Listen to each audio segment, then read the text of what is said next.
Aujourd'hui c'est le jour de Wetcom TV. FAMOC, Fonds d'appui aux moteurs de changement, bailleur de fonds de EDH 24, de Wetcom Mali.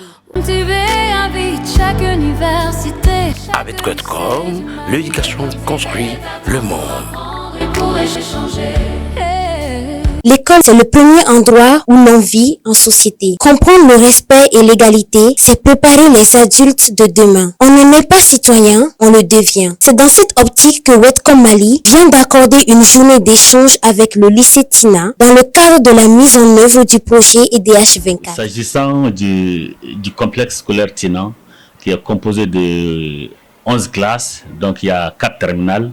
C'est un établissement de haut niveau, un établissement dans lequel l'excellence est cultivée. Mes missions éducatives, bon, on ne peut pas toutes les citer ici, mais on peut en parler un peu seulement.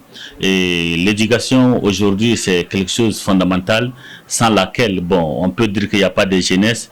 Et la jeunesse qui est aussi instruite, c'est une jeunesse qui est prétendue vers l'avenir.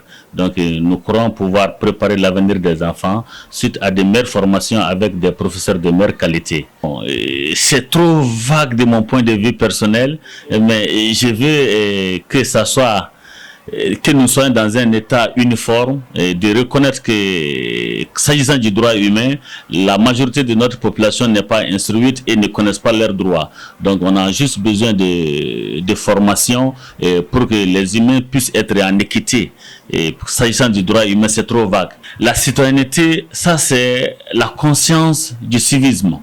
Et encore que l'État nous revient au secours, qu'on puisse comprendre qu'ils ne sont pas là pour nous punir, mais que nous comprenons qu'il s'agit de revoir comment on peut vivre dans une vie d'harmonie. Les partenaires, il s'agit d'abord les responsables des établissements, il s'agit de l'État, il s'agit aussi des ONG. Et de ne pas trop tenir compte de la situation, de l'évolution actuelle du pays, sachant qu'il y a la jeunesse qu'on doit préparer, donc on a besoin d'eux, qu'ils reviennent à notre secours, vraiment pour nous supporter. Sans ça, rien ne peut marcher. En particulier, l'État et les ONG, on a besoin de leur soutien, que l'école soit aussi écartée de la situation actuelle et politique du pays. L'école reste l'école et c'est pour le pays et c'est pour l'international. Le message que j'annonce au nom des élèves, et je veux que les élèves comprennent à la date d'aujourd'hui que l'éducation est une obligation.